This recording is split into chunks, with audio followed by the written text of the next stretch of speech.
갑자기 추워진 날씨에 보일러를 켜는 분들이 많아지고 있습니다.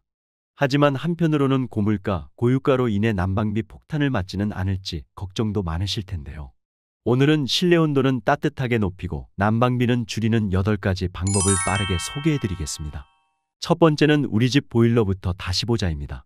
난방비를 조금이라도 줄이고 싶다면 먼저 우리 집 보일러부터 확인을 하셔야 합니다. 노후된 보일러를 바꾸는 것만으로도 월 3만 원의 난방비 절약 효과가 있는데요. 보일러는 오랜 시간 가동하게 되면 에너지 소비도 많아지고 보일러 오염 물질로 인해 초미세먼지가 발생하기도 합니다. 우리가 흔히 알고 있는 콘덴싱 보일러는 버려지는 높은 온도이열을 재사용해서 에너지 효율을 높여 연료비 절감에 탁월한 보일러이며 미세먼지를 비롯하여 유해가스를 줄여 친환경 보일러라는 별명도 가지고 있습니다. 당연히 유지비용을 절감할 수 있어 경제적으로도 효과적입니다.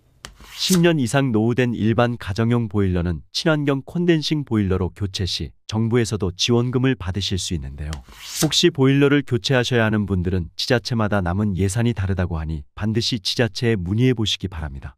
또한 보일러를 주기적으로 청소하고 점검을 받는 것은 안전을 위해서도 에너지 효율을 높이는 데 있어서도 꼭 필요한 부분이라는 점 참고하시기 바랍니다. 두 번째 방법은 외출 시 보일러를 외출 모드로 전환하는 것입니다. 개별 난방인 가정에서는 나가실 때 외출 모드를 하고 나가시는 것이 좋습니다. 완전히 보일러를 끄고 나가시게 되면 집에 돌아와서 보일러를 재가동할 때 점화시 사용되는 에너지 양이 많아지게 되는데요. 자동차도 처음 시동을 걸 때 기름이 많이 들어가는 것 알고 계시죠? 보일러도 마찬가지입니다. 온수관에 물이 완전히 식어버린 상태에서 다시 데우기 위해서 에너지를 많이 쓰다 보니 난방비가 많이 나오게 되는 것입니다. 따라서 장시간 집을 비우시게 된다면 동파 방지를 위해서라도 반드시 외출 모드로 해두시는 것을 권장드립니다.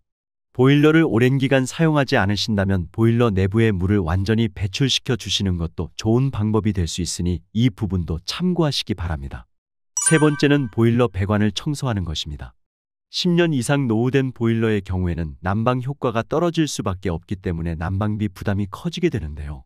이때에는 배관 청소가 필요한 경우가 많습니다. 보일러를 가동해도 전처럼 따뜻하지 않다거나 보일러를 얼마 돌리지 않았는데 난방비가 갑자기 많이 나온다면 반드시 보일러를 점검해 보셔야 합니다.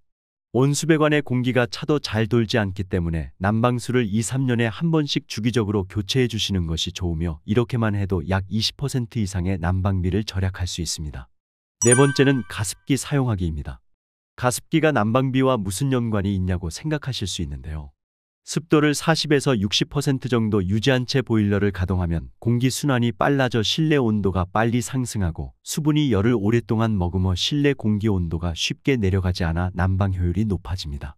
습도를 유지하는 가장 좋은 방법은 가습기를 이용하거나 젖은 수건을 걸어두는 방법이 있으며 건조한 공기는 인체 면역력을 떨어뜨리기 때문에 습도를 유지하는 것은 매우 중요합니다. 단, 가습기를 사용하실 때 주의하셔야 될 점은 물은 매일 갈아주셔야 하며 세균 번식이 되지 않도록 세척에 특히 신경을 쓰셔야 합니다. 또한 가습기는 정수기 물을 사용하시면 세균 번식의 위험이 크기 때문에 반드시 수돗물을 사용하시는 것이 좋으며 어린아이나 어르신 방에 있는 가습기는 가능하면 가열식 가습기를 사용하시는 것을 추천드리고 싶은데요. 가열식 가습기는 일단 세균 번식의 위험이 적고 물을 끓여서 살균하기 때문에 다른 가습기에 비해 위생적이기 때문입니다. 그리고 따뜻한 수증기를 방출하기 때문에 실내 온도가 낮을 경우 난방 효과도 있습니다. 다섯 번째는 겨울철 온수를 사용한 후 수도꼭지 방향을 반드시 냉수로 돌려놓는다입니다. 추운 겨울 날씨에 물을 사용할 때 우리는 흔히 냉수보다는 온수를 선호하고 사용하게 됩니다. 그런데 온수를 다 사용한 후에는 수도꼭지를 냉수 방향으로 해놓는 것이 좋은데요. 그 이유는 온수를 다 쓰고 난 뒤 온수 방향으로 수도꼭지를 두게 된다면 보일러는 물을 계속해서 데우기 위해 불필요한 공회전이 일어나게 되며 이는 높은 난방비의 원인이 될 수 있기 때문입니다. 그러므로 물을 다 사용한 뒤에는 되도록 온수 쪽이 아닌 냉수 쪽으로 방향을 돌려놓는 것이 중요합니다. 여기서 한 가지 말씀드리고 싶은 부분은 우리가 평소 손을 씻을 때 온수를 틀게 되면 바로 뜨거운 물이 나오는 것은 아닙니다. 오히려 손을 다 씻을 때쯤 따뜻한 물이 나오게 되죠. 이때 보일러가 가동되면서 연소가 일어나는데요. 따뜻한 물은 나오지 않고 사용을 중지해도 바로 보일러가 꺼지는 것이 아니라 일정 온도가 올라갈 때까지 계속적으로 가동되어 난방비가 많이 나오게 되는 것입니다. 그래서 물을 다 사용한 뒤에는 되도록 온수 쪽이 아닌 냉수 쪽으로 방향을 돌려놓는 편이 좋습니다. 여섯 번째는 보조 난방 기구를 사용하는 것입니다. 집에서도 보조 난방 기구를 활용하시면 실내 온도를 빠르게 높여줄 수 있으며 에너지 효율을 높여줄 수 있기 때문에 난방비가 절약될 수 있습니다. 단, 보조 난방 기구를 사용하시는 경우에는 전기를 많이 사용하여 누진세의 원인이 될 수 있기 때문에 에너지 효율 등급이 좋은 제품을 사용하시는 것이 좋은데요. 우리가 자주 사용하는 보조 난방 기구 중 공기를 데우는 온풍기, 전기 히터 등은 소비 전력이 높고 온수매트, 전기요 등의 소비 전력은 상대적으로 낮은 편입니다. 그리고 전기 난방 기구를 방 한가운데에 놓으면 방 안이 고루 따뜻해진다고 생각하기 쉬우나 실제로는 창문 가까이 놓되 창문을 등지게 하는 것이 좋은데요. 창문으로 새어 들어오는 찬 공기가 데워져 집안 전체에 온기가 퍼져 나가기 때문입니다.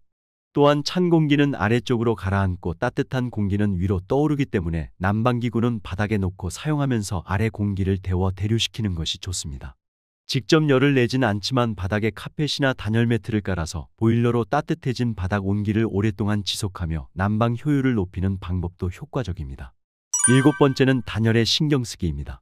겨울철 열 손실이 높은 곳은 외벽과 창문 쪽이 가장 심하다고 합니다. 아파트의 경우에는 외벽보다는 창문이 열 손실이 많기 때문에 요즘은 대부분 이중창으로 되어 있는 경우가 많은데요.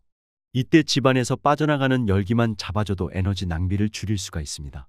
뽁뽁이나 단열 필름, 문풍지, 방풍 비닐을 창문에 붙이는 것만으로도 실내 온도를 약 2에서 3도 정도는 올려주는 효과를 가지고 있다고 하니 꼭 활용해 보시기 바라며 특히 창문이 많은 아파트의 경우 커튼을 사용하시면 좋은데요. 커튼은 외부의 찬바람을 막아주고 내부의 열 손실을 잡아주는 역할을 합니다. 커튼을 설치하실 때는 천장에서 바닥까지 길게 설치하시는 것이 일정한 실내 온도를 유지하는 데 도움이 됩니다. 마지막은 적정 실내 온도 유지하기입니다. 날이 추울수록 실내를 빨리 데우기 위해 적정 온도를 많이 올려놓는 경우가 있습니다. 하지만 이것은 실내를 더욱 따뜻하게 만들 수는 있을지 몰라도 난방비 절약에는 그다지 도움이 되지 않는데요. 에어컨과 마찬가지로 겨울철 난방비도 이와 비슷하게 실내 온도를 1도 높일 경우 난방비도 함께 올라가게 됩니다. 그래서 실내 난방 온도는 18에서 20도가 가장 좋은데요. 실제로 겨울철 실내 온도를 1도만 낮춰도 난방비를 최대 9% 절약할 수 있다고 합니다. 그 이상의 높은 온도로 설정할 경우 실외와 온도차가 커지면서 난방비가 15% 이상 올라가며 건강에도 좋지 않은데요. 또 온도 차이로 인해 성해나 결로가 생길 수도 있고 감기에도 쉽게 노출될 수 있습니다.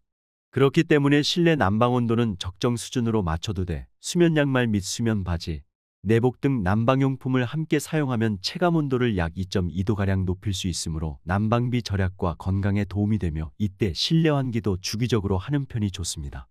마지막으로 겨울철 환기 방법을 잠시 소개해드리면 겨울에는 추워서 환기를 게을리 하시는 분들이 많은데요. 공기질 관리를 위해 최소 10분 이상 3회 환기를 시켜주시는 것이 좋습니다. 춥다고 환기를 하지 않으면 실내에 이산화탄소와 유해물질이 쌓이기 때문에 오히려 건강을 망칠 수 있다는 점 참고하시기 바랍니다.